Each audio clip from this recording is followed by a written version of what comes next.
Today we're getting into the latest Tesla news, including new Model Y Juniper leaks, Tesla unlocking more range on standard range vehicles, new software features, and more, so let's get into it. First up today, Teslas are well known for their innovative software approach to vehicle design that allows for them to be seamlessly updated over the air throughout ownership. This means that the longer you own your car, the better the actual experience of driving it will be. Tesla just recently released the latest software version, 2024.26.1, and while it brought some cool new features, some of the latest changes have actually flown a bit under the radar. This software update brought about 3 changes to their vehicle's climate controls that should make the user experience a little more pleasant and refined. First, Tesla has added a new feature to the charging and preconditioning section of the vehicle menus or Tesla app. Now you can pre-schedule the climate controls to condition the vehicle at a specific time of day. So now your vehicle can be automatically warmed or cooled to your preferred temperature every day, so it's ready for you right on time without you having to manually initiate it each time. Second, Tesla is rolling out a newly designed climate control panel. This new design is intended to be easier to control since many have had issues adjusting the vehicle's temperature or fans while driving. Streamlining this user experience will be great, and anything designed to help keep drivers' eyes on the road is great improvement. The last is another nice but small quality of life change, which is that the climate controls will automatically reduce the speed of the fans while you are making a hands-free phone call. This feature will make it easier to speak and hear on the phone without having to manually adjust the air conditioning. These are all small but welcome changes that show just how thorough Tesla's attention to detail is in these vehicles. These are all features that could have just been left as is, but instead they saw an opportunity for improvement and seized it. It's this software-based approach that truly makes Tesla one of the most dynamic and innovative car manufacturers around. Next up today, there have been a lot of changes recently to the vehicle trims that Tesla offers, and now they have started offering a new and somewhat interesting software upgrade for the rear-wheel drive Model Y. Recently, the main changes we've seen for the Model Y have included price fluctuations and changes to vehicle options like colors and wheel options. Tesla also briefly introduced a new variant. The standard range Model Y, which seemingly had a smaller battery, was only available for a short amount of time. Then they introduced a long-range version that was rear-wheel drive shortly after canceling the standard range one. After it was canceled, though, we learned that the battery pack wasn't actually smaller. It appeared to have a decreased range, but Tesla had planned to offer a paid software upgrade to unlock that battery's full capabilities in the future.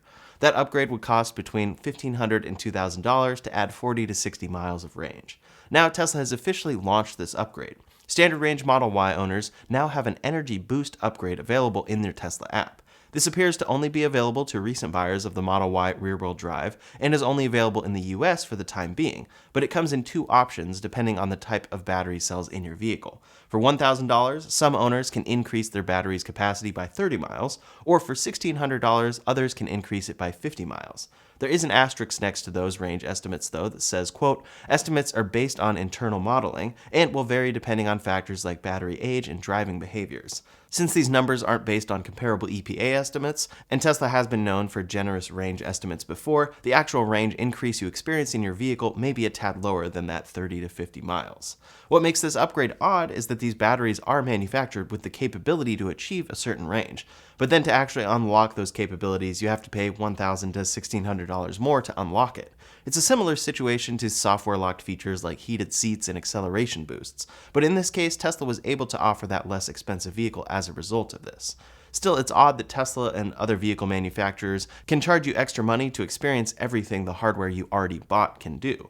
We'll see how this develops and how many customers end up deciding to pay for this upgrade. The main thing to keep in mind is that since these are standard Tesla batteries, they will recommend that you charge them to 80% each day. So even if you pay for that extra 50 miles of range to be unlocked, it's likely that the only time you'll want to utilize that range will be in road trip situations. So this upgrade may not be worth it for customers who plan to usually just use their car up to 80%. Next up today, some big news for what was supposed to be one of Tesla's biggest innovations going forward, their in-house made batteries. At the end of the day, the most expensive part and the most important part of an electric car is the battery.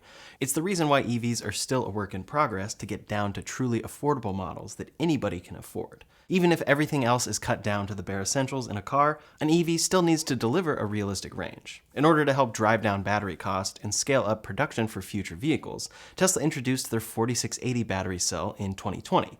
This was supposed to bring a number of innovations, and Tesla held an entire Battery Day event detailing how their 4680 cells will deliver 5 times the energy, 16% more range, and 6 times the power of current cells. Part of this innovation as well would be the introduction of a structural battery pack. That eliminates parts on the car, reduces mass, and increases range. Overall, they calculated and announced that these batteries would bring a 56% reduction in dollars per kilowatt hour, and would be a huge piece of what helps them deliver their $25,000 passenger car. That was extremely exciting, and then Tesla's strategy from there was to build Giga Texas and Giga Berlin to each build the Model Y utilizing these cells, which would then be produced at each of these factories.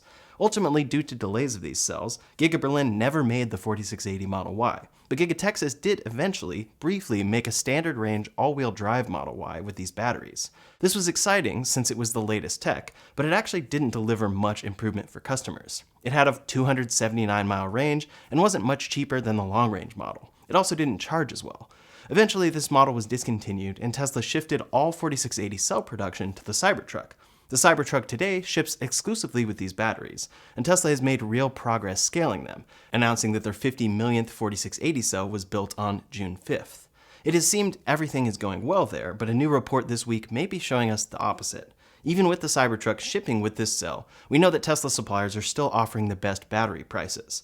Tesla has talked about 4680 cells beating suppliers by the end of this year, but that remains to be seen. Tesla also hasn't brought these to other cars, and some believe it has to do with the performance and cost of these cells not delivering as hoped. According to The Information this week, quote, in May, Musk told the team working on the 4680, the nickname for the cylindrical battery, which is 46 millimeters in diameter and 80 millimeters tall, to cut its cost and scale up one of its key innovations by the end of the year, according to 3 people with knowledge of the matter. And in recent months, Musk has told them he wants to see a solution to a thorny technical problem that can cause the batteries to collapse on themselves while in use, one of 2 people said. 2 people have said that Elon may consider giving up on scaling these cells if this issue is not fixed by the end of the year. The dry coating seems to be the main hurdle here, which was a breakthrough technology that Tesla acquired through its acquisition of Maxwell Technology. It was supposed to be a huge contributor to the performance and cost improvement of these battery cells, but hasn't panned out as expected. Right now, they have implemented the dry process on the anode, but not the more costly cathode. They aim to fix this by the end of the year, but if they can't, they may end up giving up entirely. If Tesla gives up on this project, that will be a big disappointment, and seemingly a waste of a huge investment. However, it has been 4 years at this point, and if they aren't seeing the improvements that they expected, changing plans may end up being the smartest for them. We've heard rumors of Tesla working on future battery manufacturing, utilizing CATL equipment, and other strategies like that. On top of that, they were clear from the beginning that 4680 production would only supplement what they get from suppliers. On top of that, other companies like LG are starting their own 4680 production soon, so it's possible we could see Tesla let suppliers figure out issues instead. This was expected to be a huge breakthrough for Tesla's vertical integration and a big part of what enabled the $25,000 EV from them. But things have changed quite a bit in 4 years, so we'll see what happens. It's entirely possible that with this strict end-of-year cutoff, they do get the job done. But if they don't, the 4680 program may go away.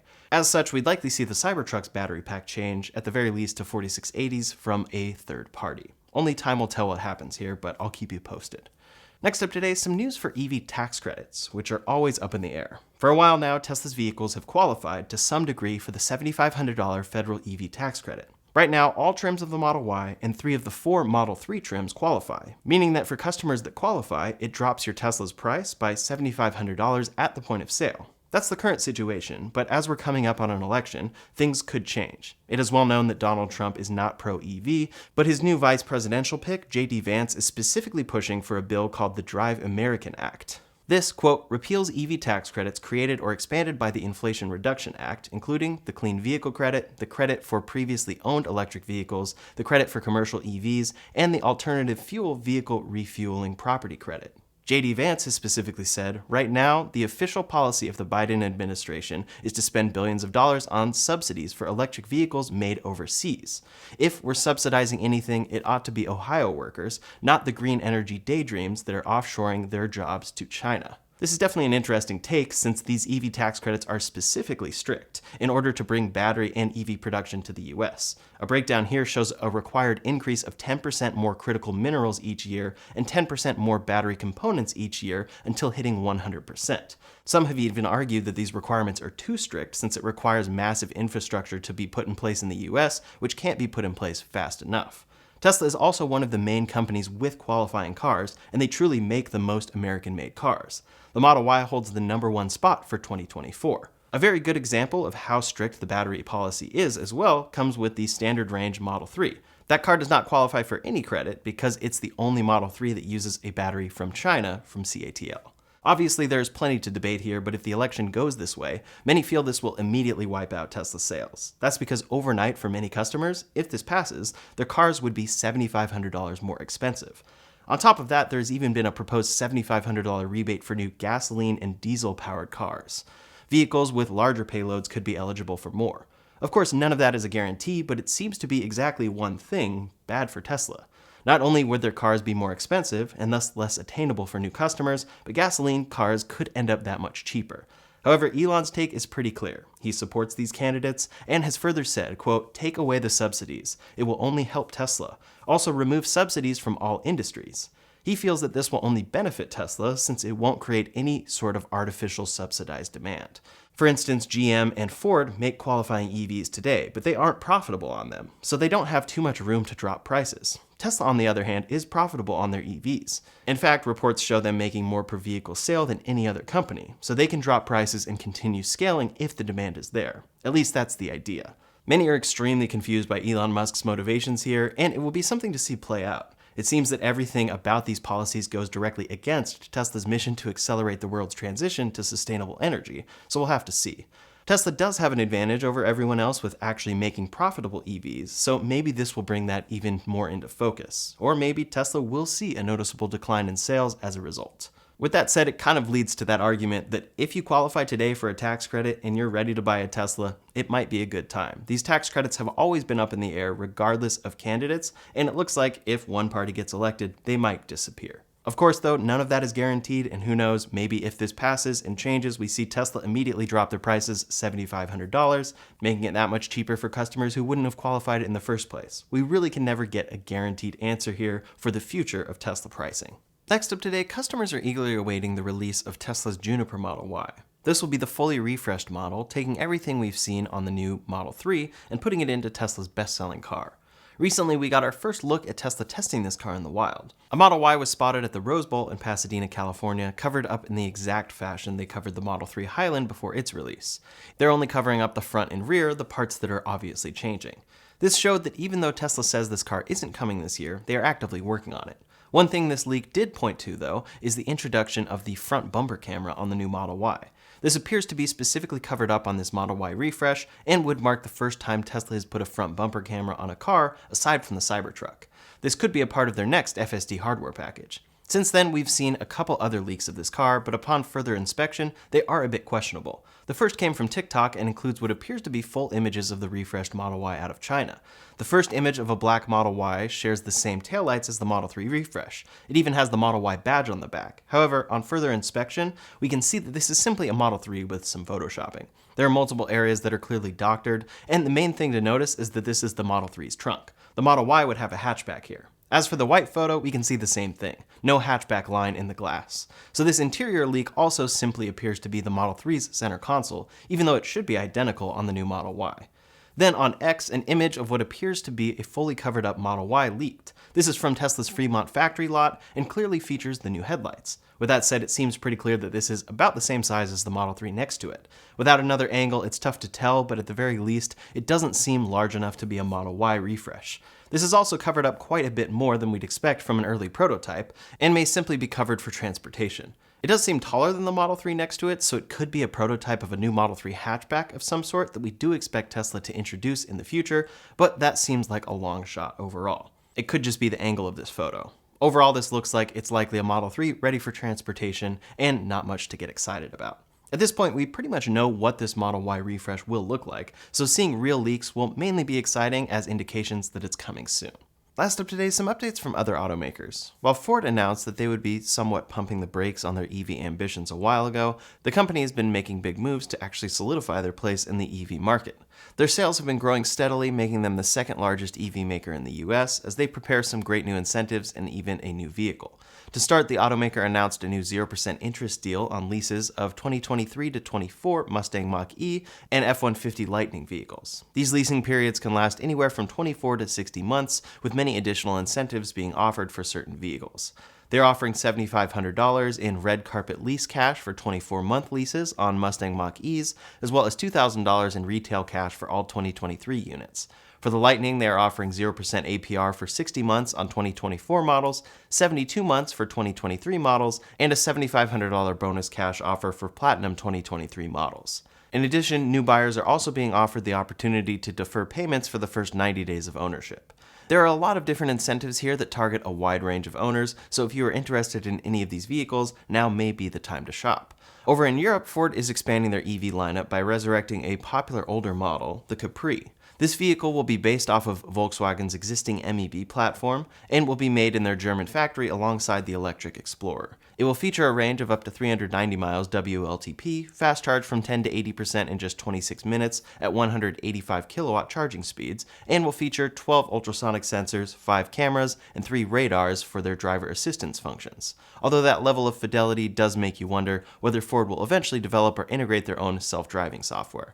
This car is expected to cost the equivalent of around $50,000 to $56,000, and given the popularity of the Capri in Europe, this resurrection could prove very popular. While Tesla is definitely the leader in luxury EV sales in most markets, other automakers are racing to catch up. BMW has seen big sales growth in Q2 of this year, which has placed them ahead of other luxury rivals like Porsche, Audi, and Mercedes. Their EV sales rose by 22% this quarter, bringing their deliveries up to 108,000 in Q2. That brings their total deliveries this year up to 190,622, a 24.6% increase over last year. The company fully intends to continue expanding that lead with a whole slate of new electric options. Their new i4 and iX2 crossover vehicles are on the horizon, and the automaker is developing their new 1 series of affordable EVs. Making a truly affordable electric option is the biggest race in the whole industry right now, and bringing these cars to market will do a lot for the company and EV adoption as a whole. Porsche, on the other hand, has experienced a huge 51% drop this year in sales for their electric Taycan. Mercedes-Benz also reported a 25% drop in EV sales this quarter, having only delivered 45,800 vehicles. Audi's sales have remained flat through Q2, but overall lack of demand for the Q8 e-tron and other models has prompted VW to consider closing the Brussels plant that produces them. The EV market can be extremely hard to predict, and while some companies may succeed, it does often mean that others will fall behind. It will be very exciting to see how this competition shapes up, especially compared to Tesla, and how these companies will adapt to stay ahead in the growing EV marketplace.